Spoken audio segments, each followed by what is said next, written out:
Voilà, Parashat Metzora Tavshin Pedalet, également ce Shabbat, c'est le Shabbat qu'on appelle Shabbat Agadol, c'est-à-dire le grand Shabbat, celui qui précède la fête de Pessah. Alors la Torah nous dit, Vaïdaber Adonai el Moshe les morts, Hachem a parlé à Moshe en disant, Zot yeh Torah ta Metzora beyom taorato. Ceci sera la loi du Metzora, le jour où il va être purifié. Veuva el ha Kohen, et il sera amené au Kohen. Yatsa Kohen el Mechus la Machane, donc le Kohen va être obligé de sortir en dehors du campement, puisque c'est là-bas que se trouve le Metzora. Le Metzora a été mouchlar, meshular, il a été renvoyé de tous les campements. Vera Kohen, Veine Nirpa Nega Atzarat Minatsarwa, et on voit que cette plaie de Tzarat est enfin guérie de celui qui était Tsaroua, qui avait la lèpre. Tiva Kohen Velakar la Mittaer, donc le Kohen va ordonner, on va prendre pour la purification, Shtet Sipurim Chayot Teorot, deux oiseaux vivants qui sont purs, Ve'etz Erez et un arbre de cèdre, ou Shni Tolaat. Et qu'est-ce que ça veut dire ça, Shni Tolaat? Ça veut dire quoi ça? Ve'ezov. Alors il dit ici, Shni Tolaat, c'est quoi ça, Shni Tolaat? Voilà. Il dit ici une couleur écarlate Vezov. Donc c'est quoi? Qu'est-ce qu'on a appris? C'est quoi ça? Shnitolat. On avait traduit l'année dernière, j'ai déjà. En français que j'ai moi, c'est ils mettent de l'écarlate et de l'hysope. C'est ça. Donc Shnitolat, c'est le Tolat Shani. La Torah elle appelle Tolat. Bois de cèdre, de l'écarlate et de l'hysope. Je sais pas ce que c'est Shnitolat. Une seconde.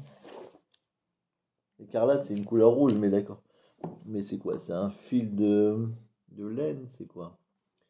Où est-ce que c'est marqué ça? Shnitolat. Tolat. Tolat, normalement, c'est un petit verre.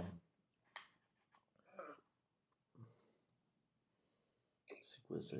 La couleur, l'écarlate, oui. On sait pas c'est quoi ce truc. Shnitolat. Les œufs, on sait que c'est une petite plante qui s'appelle les œufs. L'hysope, oui, en français, l'hysope, oui.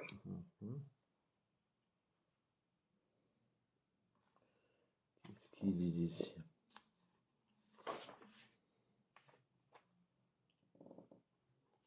A priori, c'est une couleur rouge qui a été mise sur un morceau de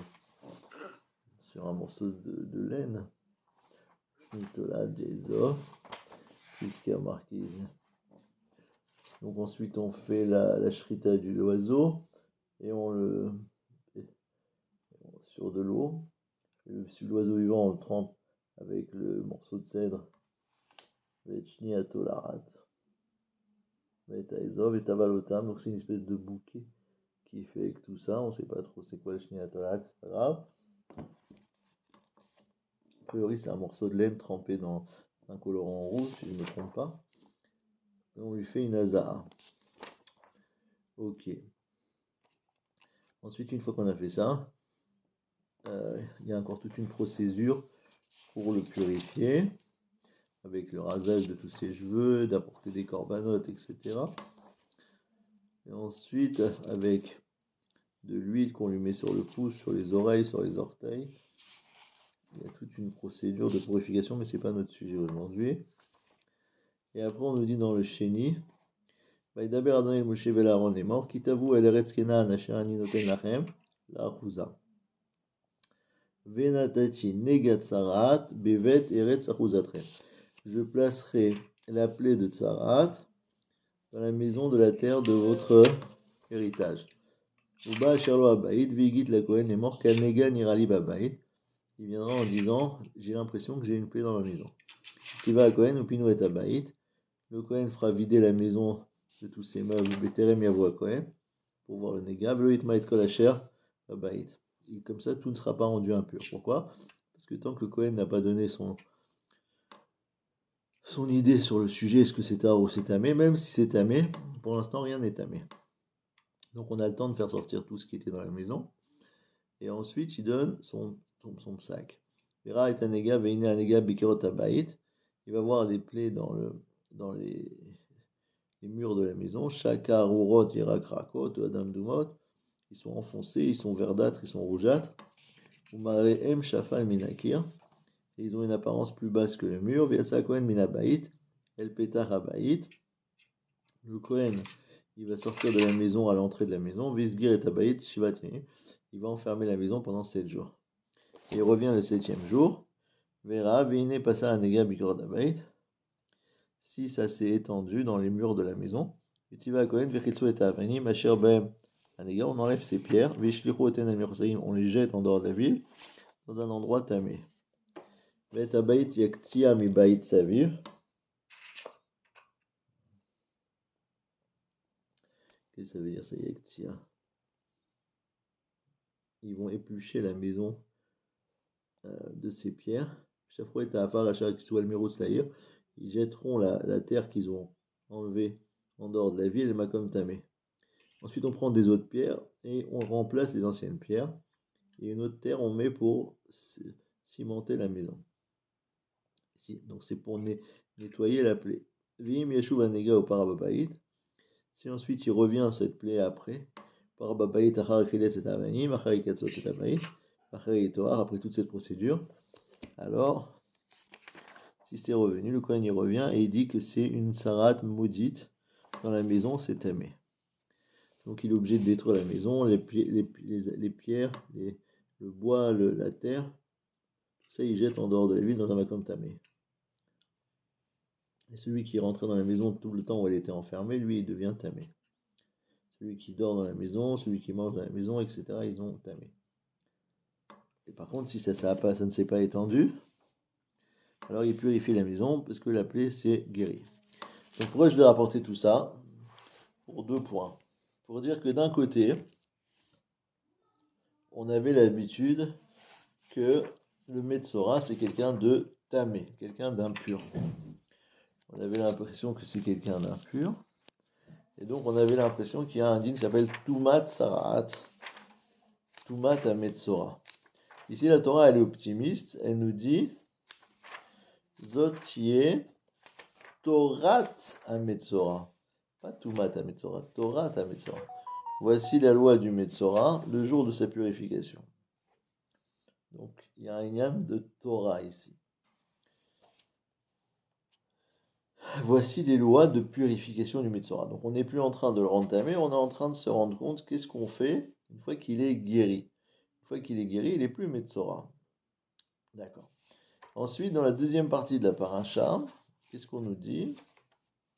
On nous dit, Od Paham, on reparle de Tumat Sarat, mais cette fois-ci plus de la personne, mais de la maison.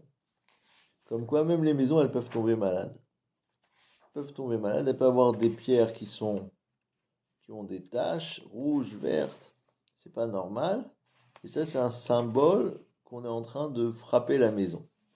Hachem est en train de frapper la maison, et donc il faut des fois enlever quelques pierres, et des fois détruire l'intégralité de la maison. Alors, il faut comprendre, c'est quoi cette histoire? Pourquoi la Torah, elle nous reparle du Metzora maintenant dans cette paracha, dans une autre dimension, une dimension qui va toucher sa maison. D'autant plus que le Midrash nous a déjà expliqué que dans l'ordre dans lequel ça vient, ça commence jamais par la personne, ça commence d'abord par la maison. Donc là, on va citer en dernier la maison, mais en vérité, c'est la première qui peut être frappée, c'est la maison. Et s'il n'a pas fait tchouva à la personne, il n'est pas revenu vers Hachem de ses erreurs, alors ce sont ses vêtements qui vont être touchés. Et si ces vêtements n'ont pas suffi à lui faire comprendre qu'il est dans l'erreur, alors c'est lui-même qui va devenir Metzora. Donc normalement, la maison, ça devrait être en dernier. Bon. Maintenant, on a une paracha. Est-ce que c'est dans Sefer Shemot qui nous dit la chose suivante. Voilà.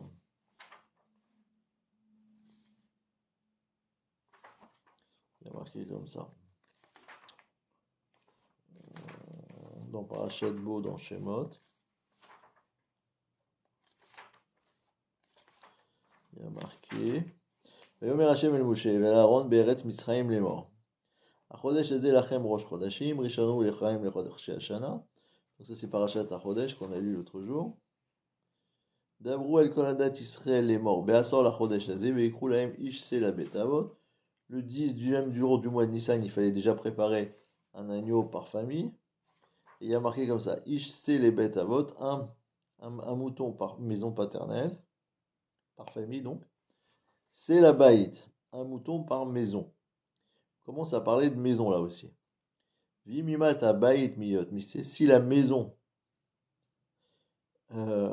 est trop petite pour consommer un mouton entier, et il ne faut pas qu'il en reste, sinon ça devient un nota.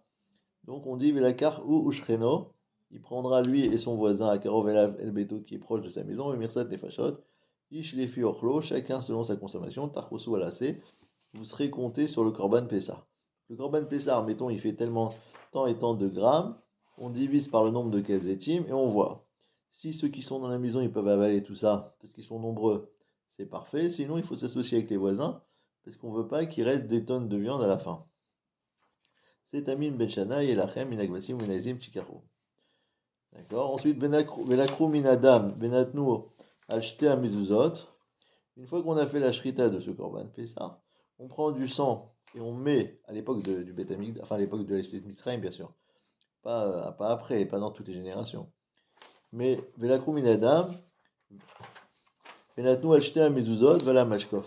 On met sur les deux linteaux et sur le pan de la porte, sur le bâton, à la bâtime, Asher Yochlu, Oto Bahem, dans les maisons dans lesquelles le Korban Pessah va être consommé. Vachlu et Abassar, Balaïla Zetzli Esh, ou Matzot, Almorim Yochlu. Ensuite, on mange le Korban Pessah avec du marron, etc. Il faut avoir le bâton, les chaussures aux pieds, les bâtons dans les mains. On le mange avec un pressement, Pessah ou la chaîne. Va avarti Beret Misraim Balaïla Zé, je vais passer dans la terre d'Égypte cette nuit-là. Vikiti Kol Bechor Beret Misraim, Adam Adbema, il va y avoir Makat Bechorot. Les divinités aussi vont être punies. Vaya Adam Lachem les hôtes à la bâtime. Le sang sera pour vous un signe sur les maisons. Asher Atem Sham, dans lesquelles vous vous trouvez. Veraiti et Adam, je verrai le sang, ou pas sarti alechem, je passerai sur vous. Veloye Bachem Negef la Mashrit. Il n'y aura pas de plaie pour les destructeurs. Bakotier Beret Misraim, quand je vais détruire l'Égypte. Autrement dit, vous allez être protégés. Et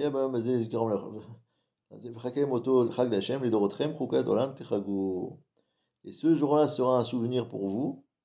Vous le fêterez pour une fête pour Hachem dans les générations. Définitivement, vous le fêterez. Il faut enlever le chametz. Mikra Kodesh, etc. Mikra Kodesh. Après, il y a toutes les dynimes qu'il faut manger la matzah le soir de Pessah.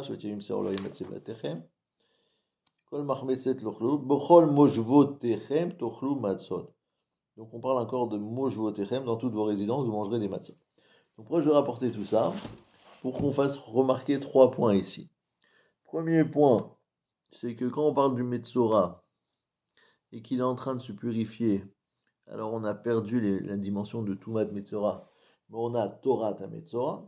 Petit a. Petit b, que dans le milieu de la paracha, on en revient à parler à une touma des bâtiments, une touma des maisons. Et on nous dit que ça se corrige en enlevant une partie des pierres, en espérant que ça va s'en aller. Sinon, si ça reste, il faut détruire toute la maison.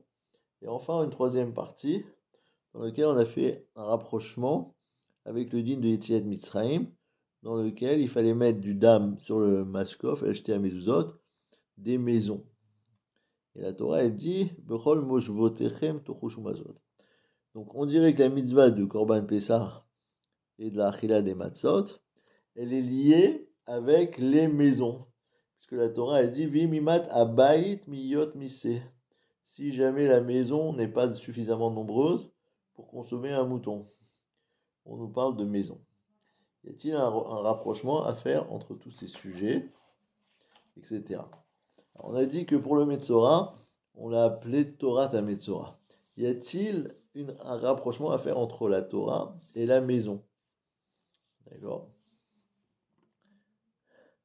Alors, la réponse, c'est que quand, par exemple, on va étudier la Torah, on étudie la Torah dans un endroit qui s'appelle Bet Amidrash, la maison du Midrash.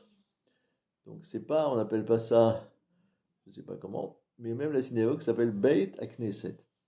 Donc à chaque fois qu'on a un lieu de rassemblement pour la Torah ou pour la Tfila, ça commence par le mot Beit.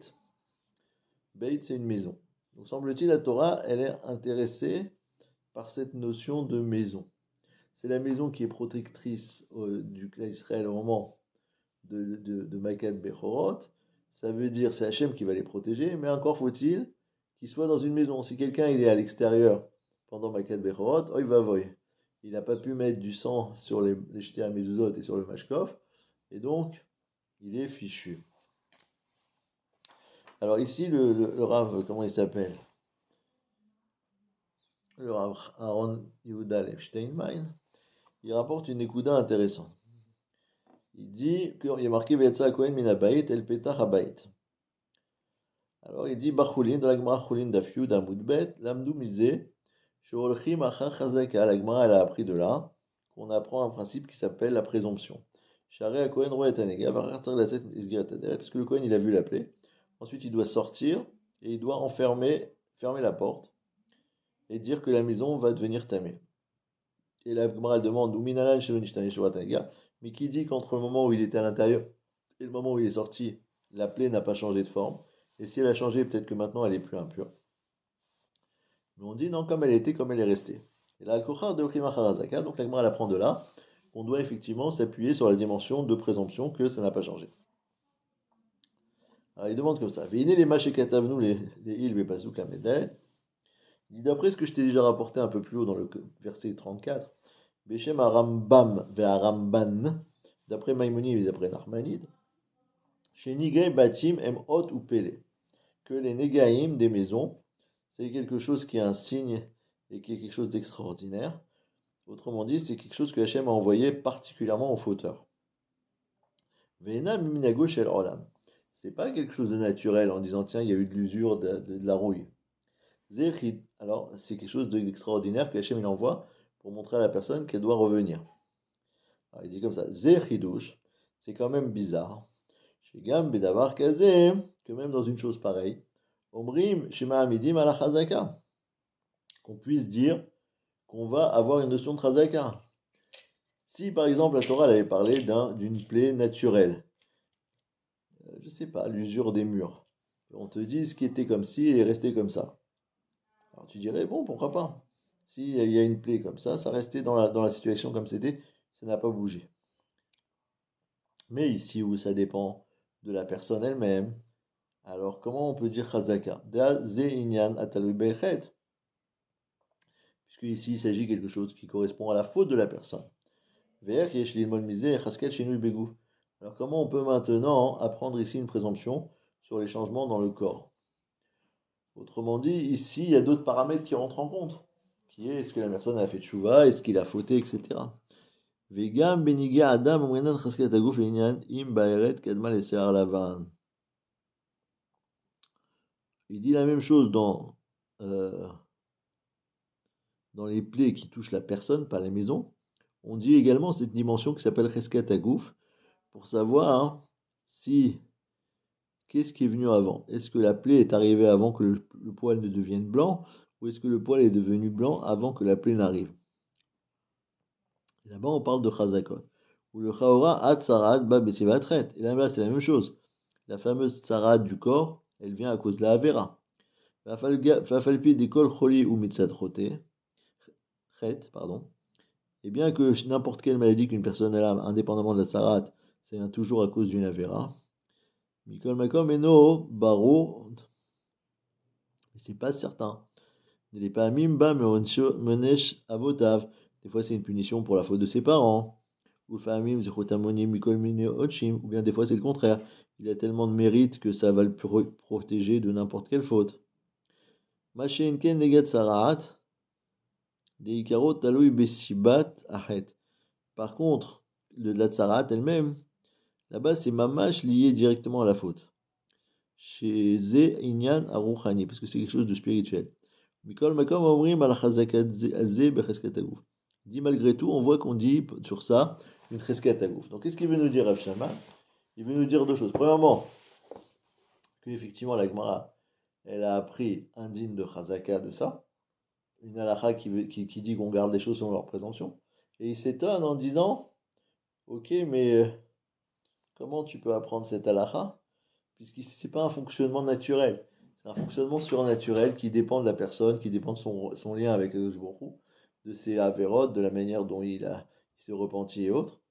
Donc c'est possible que les lois sont différentes. Donc de là, qu'est-ce qu'on voit? On voit qu'en vérité, non. La Torah, quand elle a donné le din de Chazaka, elle a donné aussi bien pour des choses naturelles, en disant, ben, si c'était comme ça, c'est resté comme ça. Par exemple, une personne, elle est née d'une certaine manière, tant qu'on ne sait pas qu'il y a eu un changement, on considère qu'elle est comme à sa naissance. Et ensuite, c'est valable également pour une anhaga nicite, pour un comportement miraculeux que Hachem il fait en sorte que la maison elle est touchée lorsque la personne a fait une avéra, c'est sa maison qui est touchée. Comme il nous a dit comment il s'appelle le Rambam et le Ramban, que Sénigé Batim n'ont rien à voir avec un problème de tâche. On ne peut pas aller voir comment on appelle ça, le Kablan, l'entrepreneur qui a fait la maison, en lui disant il a la garantie des sénères, je sais pas quoi, des sénères, je sais pas comment on appelle ça. Comment on appelle ça la garantie là? Pour 10 ans, 20 ans, je sais pas. Et lui dire qu'il y a un problème sur la maison. Non, ça n'a rien à voir, c'est lié au Averot.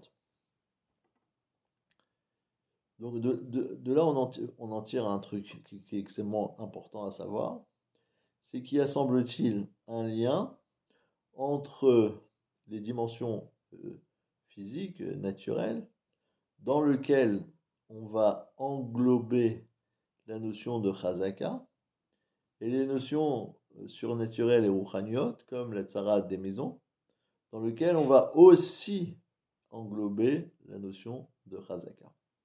Il y a des mefarshim qui demandent pourquoi la nuit du Seder s'appelle l'Eil à Seder. Pourtant là-bas on raconte les miracles d'Akadosh Baruch Hu qu'il a fait pour nous. Et a priori les Nissim c'est quelque chose qui rousse la Seder. C'est quelque chose qui est en dehors de l'ordre des choses. Puisque la nature elle se comporte d'une certaine manière selon un ordre. Et quand il y a un miracle ça change cet ordre-là.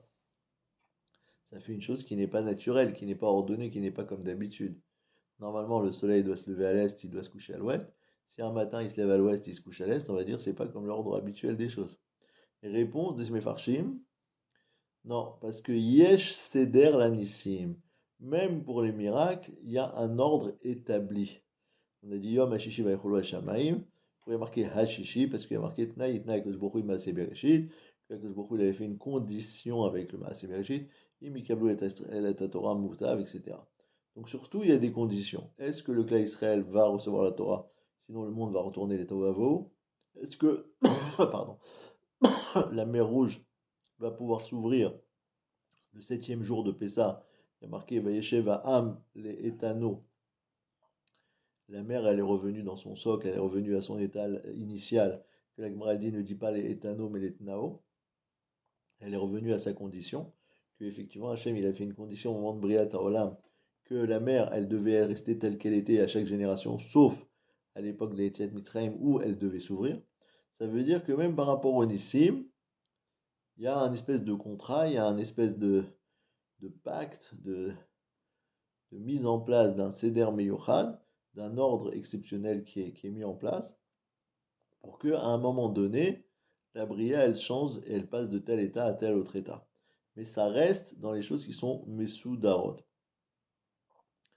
Donc maintenant, on commence à comprendre un petit peu c'est quoi cette notion que la Torah, elle a besoin, lorsqu'il s'agit d'un Makom Torah, pardon, on appelle ça Bet à Midrash, Bet à Knesset. Lorsqu'il s'agit de Metzora, on parle d'une anaga bizarre et nicite, mais qui touche le baït, la maison, et, et quoi et,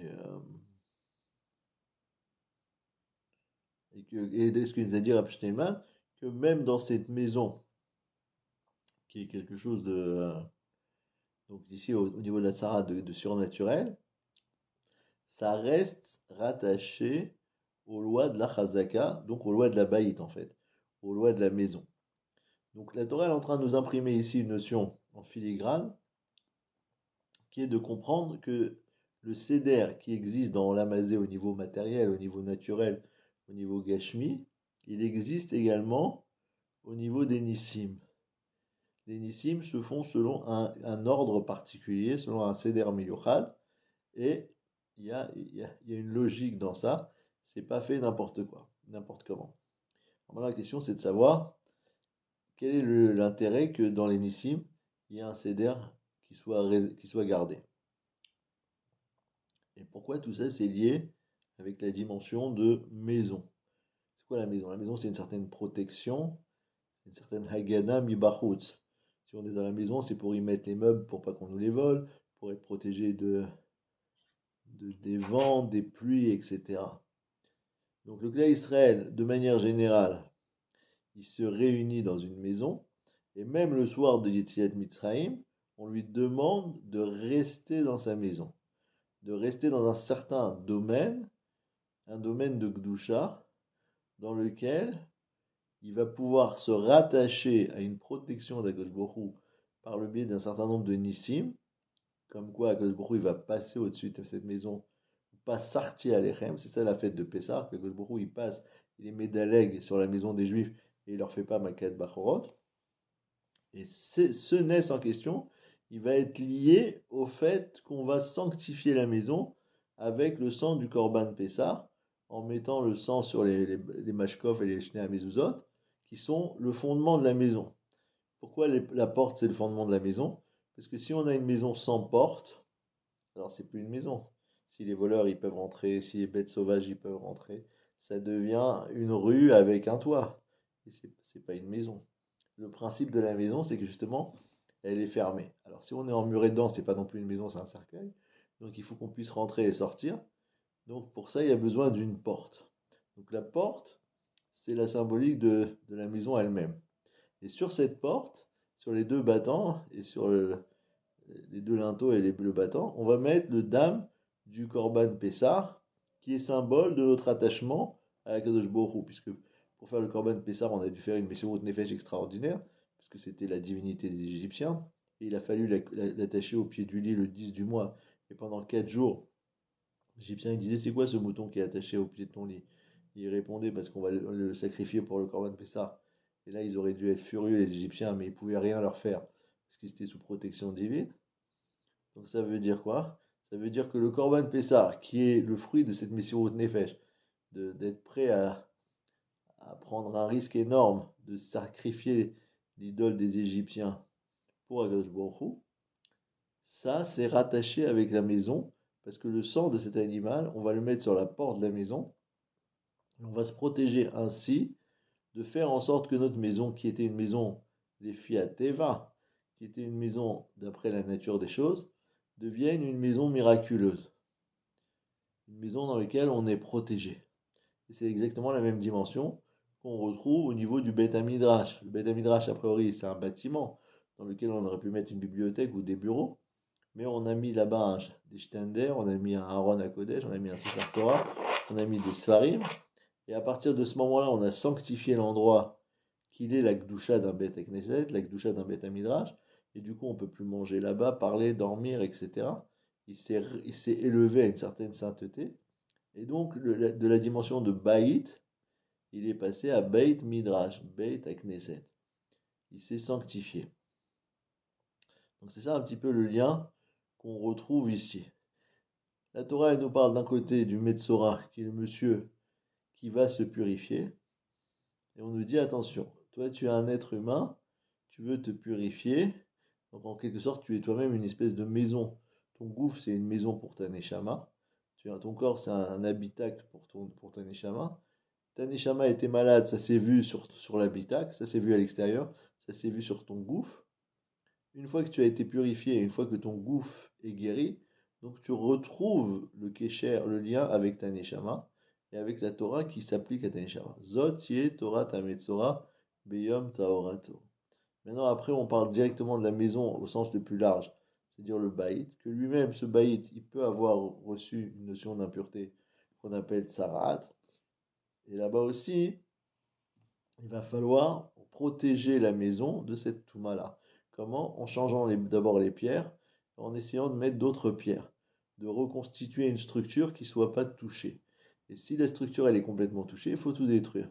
Pourquoi? Parce que ça s'appelle Tsarat Mam'eret. Une Tsarat maudite, ça veut dire qui touche la maison et qui la détruit intérieurement. Et donc on ne peut rien faire pour ça, pour le guérir, que de la détruire. Maintenant, dernier point qu'on a vu, c'est le Corban Pessar qui, lui, se mange aussi par famille et par maison. Parce que lorsqu'il y a une attache rouhanite à gauche borou, c'est tout comment on appelle ça?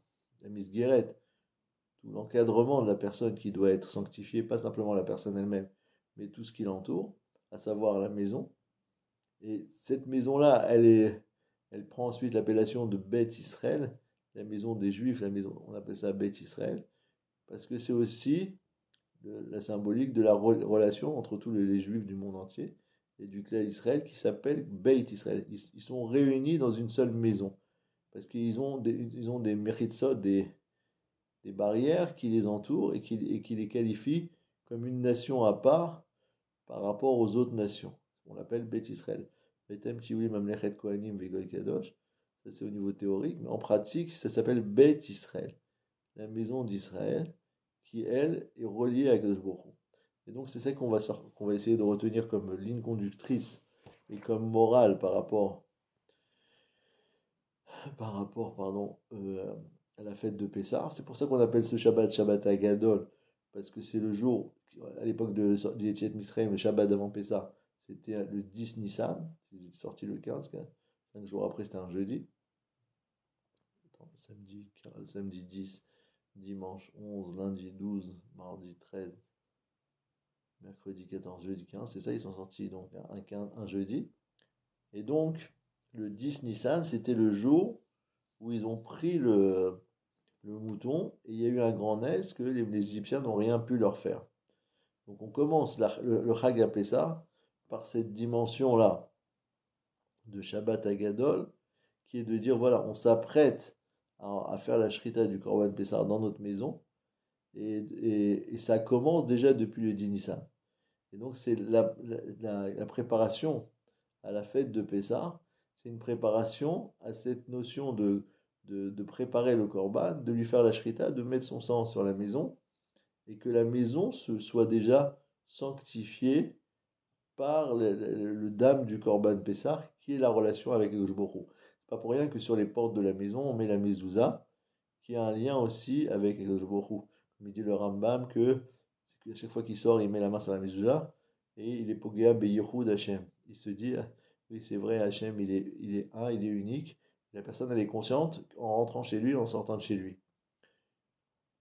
Donc c'est ça qui va rester en souvenir pour nous. Que quand arrive le Korban Pessah, c'est lié à une dimension de famille, de maison, de Agdara, de Mechitzod, de barrière par rapport à l'extérieur, pour créer un domaine dans lequel le Clan Israël il est potentiellement susceptible de s'attacher à Hachem dans ce domaine-là. Comme le Beit Hamikdash, qui était l'endroit où il y avait la Gdusha de la Shrina qui résidait dans le Haron et dans le Kodesh HaKodashim. Chaque fois, la Torah, elle te demande de créer un petit rempart qui s'appelle Baït et faire en sorte que ce Baït-là soit malé Gdusha, comme le Beit HaMikdash, comme le Beit HaMidrash, comme le Beit HaKnesset. Et c'est à ce moment-là que tu vas rencontrer Hachem par cette manière-là. Et si ta maison, elle est touchée, alors ça c'est grave, ça s'appelle Beit Amenuga, une maison qui prenne de lèpre.